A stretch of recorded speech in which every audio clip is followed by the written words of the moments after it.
peut-être d'abord la première question qui était sur la pêche et l'accord de pêche durable, en tout cas, entre le Sénégal et l'Union européenne. Donc cet accord de pêche durable, il est d'application et il est en vigueur jusqu'à la fin de cette année, jusqu'en novembre de cette année. Sur la question de la pêche, il y a beaucoup de perceptions qui sont différentes. Je vois ici ou là, du point de vue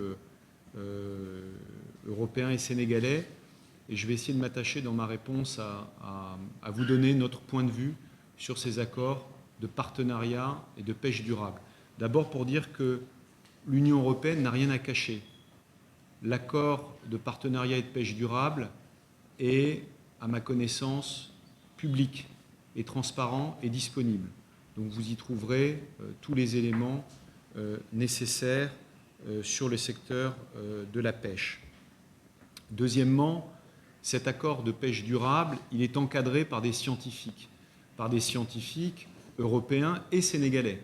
Vous savez que dans le cadre d'un accord de pêche, il y a des comités scientifiques et ces comités scientifiques font l'évaluation des ressources qui sont disponibles, sachant que les bateaux européens ne sont autorisés qu'à pêcher les stocks qui sont excédentaires. C'est, je pense, un élément qui est important. Et ensuite, ils ne pêchent que deux types de poissons, le thon et le merlu noir, qui sont des poissons que ne pêchent pas les pêcheurs sénégalais. Enfin, peut-être un élément sur le pourcentage de pêche. Les pêcheurs européens pêchent 3 000 tonnes par an. Ils sont autorisés à pêcher un quota de 10 000 tonnes au titre de l'accord de pêche. Ils en pêchent 3 000 et la totalité des prises au Sénégal est de 400 000 tonnes par an. Donc cet accord de pêche représente moins d'1% de la pêche au Sénégal. En échange de ces accords de pêche, l'Union européenne paye une redevance à la fois pour les licences de pêche, mais aussi pour pouvoir encourager la politique sectorielle de la pêche, une activité de coopération qu'on a avec le gouvernement du Sénégal à hauteur de 900 000 euros par an. Donc au total, l'Union européenne, chaque année, paye à l'État du Sénégal environ 1 700 000 euros en échange de cette pêche. Dernier élément, peut-être de savoir que sur ces accords de partenariat de pêche durable, on les appelle durables, l'Union européenne en a 14 dans le monde, 14 accords de pêche durables. Durable, c'est justement pour pouvoir protéger la ressource. C'est justement pour éviter les pêches intensives. Et enfin, il faut savoir que cet accord de pêche bénéficie à l'économie sénégalaise puisque la plupart des prix sont transformés. C'est aussi un sujet qu'on voit revenir de temps en temps, sont transformés au Sénégal. Par exemple, les thons, l'essentiel des thons pêchés est transformé ici à Dakar par des usines qui sont spécialisées dans la transformation du thon. Donc voilà quelques éléments sur la pêche. Je suis prêt bien sûr à répondre plus en détail à vos questions, mais en tout cas, il est d'application cet accord de pêche jusqu'en novembre de cette année. Et naturellement, nous sommes disposés, et c'est d'ailleurs une des conclusions des échanges qui ont eu lieu à haut niveau le 22 avril dernier, à comparer nos éléments pour pouvoir en discuter avec la partie sénégalaise. Sur la question de la jeunesse, alors jeunesse défavorisée, pas défavorisée, le partenariat de l'Union européenne vise essentiellement la jeunesse parce que le Sénégal est un pays jeune. C'est 75% de la population à moins de 35 ans et 50% de la population à moins de 19 ans. Et les défis de cette jeunesse sont nombreux.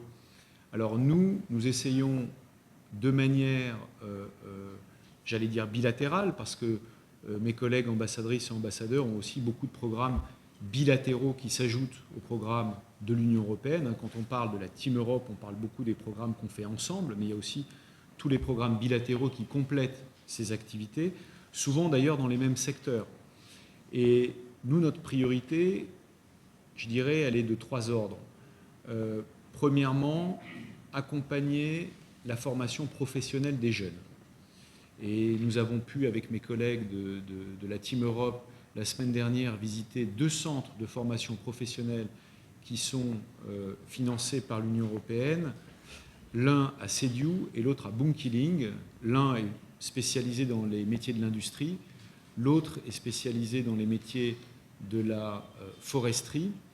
Et il y avait un certain nombre de jeunes qui étaient au travail pour apprendre les métiers qui sont dans ces deux centres de formation professionnelle pour pouvoir après trouver plus facilement un travail dans le secteur privé. Et c'est des métiers sur lesquels il y a du travail. La plomberie, l'électricité, la chaîne de froid, l'entretien des forêts, la biodiversité. Tout ça, ce sont des métiers qui sont extrêmement prometteurs. Donc ça, c'est une des premières choses qu'on fait. Je pourrais aussi donner comme exemple, parce que vous parliez de la jeunesse défavorisée, mais très récemment, dans la région de Thiès aussi, on a eu plusieurs projets qui permettaient de donner à quelques milliers de jeunes des métiers dans le domaine de l'agriculture, de l'horticulture. Et c'est des progrès qu'on avait imaginés à l'époque avec les autorités pour pouvoir donner aux jeunes une raison de travailler là où ils habitaient et donc d'éviter aussi des départs, migration irrégulière notamment, parce qu'ils ne trouvaient pas de perspective là où ils étaient. Donc ça, c'est aussi des projets qui ont créé quelques milliers d'emplois dans cette région.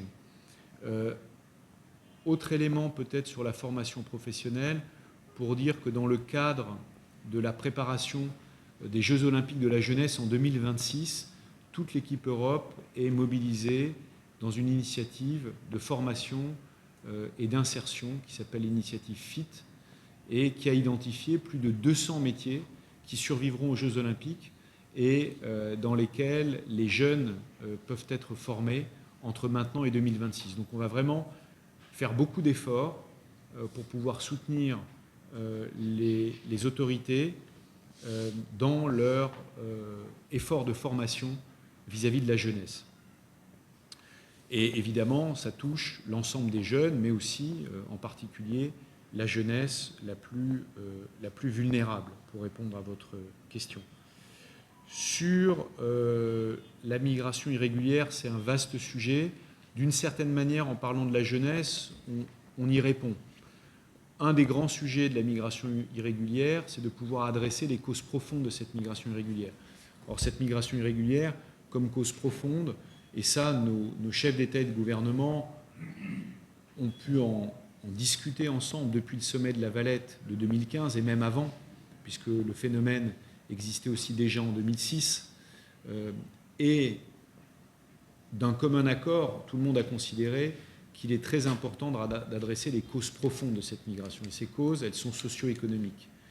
Et donc, beaucoup des efforts que fait la Team Europe au Sénégal visent à répondre à ces causes. Alors, on a parlé de formation professionnelle, mais il y a aussi l'accès au financement pour les jeunes, par exemple dans le secteur privé. Donc, on travaille aussi avec le secteur privé pour que les financements soient plus faciles. L'accès au financement pour les jeunes agriculteurs. On sait que les taux d'intérêt sont plus élevés dans le domaine de l'agriculture. Donc ça, c'est aussi quelque chose sur lequel on travaille. Donc ces causes profondes de la migration irrégulière, je dirais que c'est notre première priorité quand on parle de migration. Alors naturellement, on travaille aussi avec les autorités sur la partie du volet immigration irrégulière, j'allais dire de démantèlement ou de soutien au démantèlement des différents trafics. Les trafiquants qui profitent de la vulnérabilité humaine pour pouvoir gagner de l'argent sur des trafics d'êtres humains. Ça, évidemment, c'est quelque chose sur lequel on travaille. Et puis, nos États membres, de manière bilatérale, sont engagés aussi beaucoup sur des projets de migration circulaire qui vise à faciliter la formation et le travail de jeunes Sénégalais dans le cadre de programmes en Espagne, en Belgique et dans d'autres pays. Je ne veux oublier personne, mais je pense à ces 2 pays maintenant, de manière à ce qu'ils puissent travailler et qu'ils puissent revenir avec une expérience supplémentaire pour pouvoir contribuer à la croissance de leur pays. Une des grandes priorités, et là aussi l'Union européenne n'a aucun agenda caché, c'est vraiment d'accompagner les grandes souverainetés, la grande volonté souveraine du Sénégal d'avoir une meilleure souveraineté alimentaire, une meilleure souveraineté sanitaire. Et donc dans tous ces domaines-là, on est évidemment aussi engagé autour de projets structurants. Alors ça nous éloigne un peu de la jeunesse au sens immédiat, mais c'est des projets qui vont permettre à terme de fournir de l'emploi aux jeunes, notamment dans le cadre de projets agro-industriels au centre du pays ou dans le cadre de l'émergence d'une industrie pharmaceutique et de la collaboration que nous avons avec l'Institut Pasteur et d'autres acteurs dans ce domaine. Voilà, je ne voudrais pas être trop long sur ce sujet qui est extrêmement complet et surtout extrêmement triste, puisque chaque année, sur les questions de migration irrégulière, on a vu des tragédies. Moi, j'étais ici au Sénégal quand il y a eu la tragédie au mois d'août dernier à Fass-Boye. Et on est tous, évidemment, éminemment tristes de ces tragédies qui se répètent, malheureusement, régulièrement. Qui veut prendre la parole ?